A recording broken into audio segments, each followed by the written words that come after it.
Well, good evening and welcome, everyone. It is political season in the city of Jackson, and up for grabs is the seat of Ward 4. Here, for wanting that seat, is Dekeither Stamps. Mr. Stamps, I'm going to ask you a simple yet powerful question. Okay. First off, who is Dekeither Stamps? Dekeither Stamps is a country boy that grew up right here in the city of Jackson. I was born right at University Hospital, lived in Sunset Apartments, and later ended up in Cedar Hill Subdivision, where I went to Timberlawn, Sidewell, and Forest Hill. And I went to the military, and now I'm back. I retired in 2010, and I'm here to move the city forward. Excellent. And so I mentioned earlier, this is political season. A lot of folks are vying for this particular seat. This is the seat for Ward 4. Why do you want it? Because the city of Jackson needs a revival. We need to revive the city.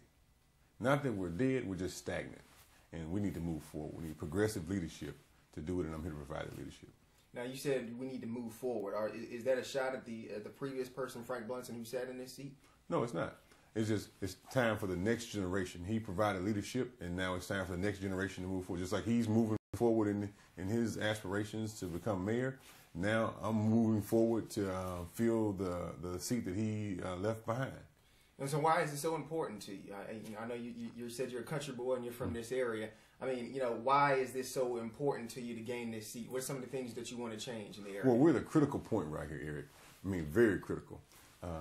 We are on the verge of either sinking or going off to a prosperous new year. And the citizens of the city of Jackson need to be put together. We have a lot of divisiveness in our community, and we need good, aggressive, and progressive leadership to do that. Give me 3 issues that you think are top on the list that you want to tackle. Academics, business, and community. I call it our ABCs. ABCs. Yeah.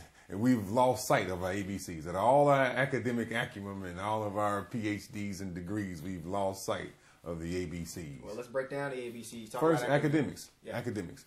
We got to link to our children that education is linked to their very survival.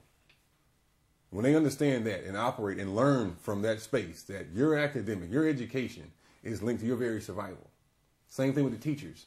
We have to sell our teachers and let them learn that their ability to touch and affect those children is Jackson's survival.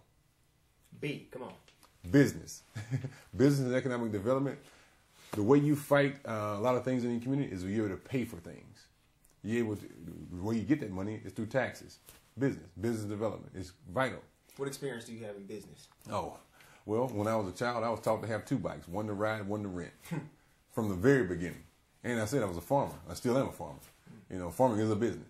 It's the world's oldest small business. And my family's been in the farming business for a long time. And our family's also branched out in other businesses. All across the city, our family name is known for business. And second, myself personally, I've helped 14 people start businesses in the last year and a half. And stick a pin in that B right there for a second. We're talking about business, and you said your family is known for business throughout the area. One of the main businesses people think about when they think about Stamps is Stamps Burgers. What affiliation do you have with that, and what part of your family owns that business? Well, Algernon and I, we call ourselves double cousins.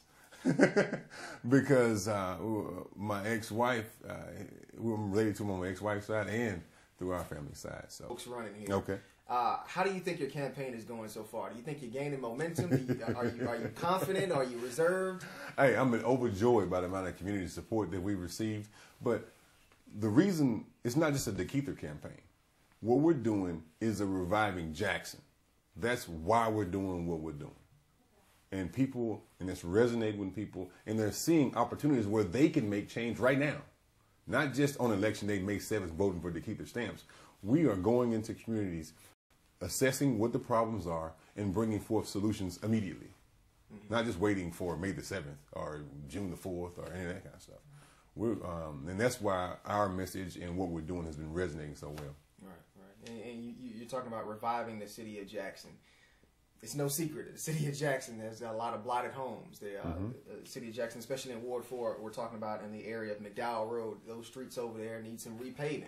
Right. What do you think needs to be done? What can you, when you get in office, how are you going to advocate for some of these houses to be rebuilt, for some folks to get into those houses, for these streets to have a lot of rickety pots and potholes to be repaved?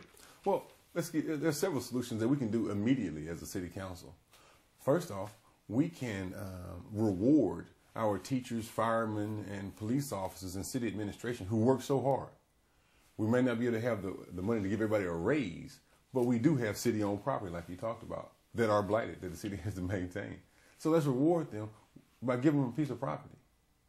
Now it gets it back on the tax roll and also shows our valued, hardworking employees that we appreciate them and what we have. I might not be able to give you $5,000 a year in a raise, but here's a $10,000 piece of property. And we're still on the subject of business now. Right. How do we bring businesses back to the city of Jackson? Oh, code enforcement, first and foremost. Enforce the codes that are on the books. You have great businesses who are trying to operate next to another piece of property right next door who's falling apart. And that's hard. If you're trying to operate a restaurant here and there's a broken down restaurant next door full of rats, it doesn't make it conducive for you to even operate. And as a city, we have to do this. That's our job. But why are they leaving? Well, we got the situation with Sam's now. Mm-hmm. One of the bigger businesses. Well, they're also being fished out, mm-hmm.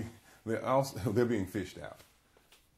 So what we have to do is put a fence around our city, and offer a fertile ground to plant a business where we'll have long-term success.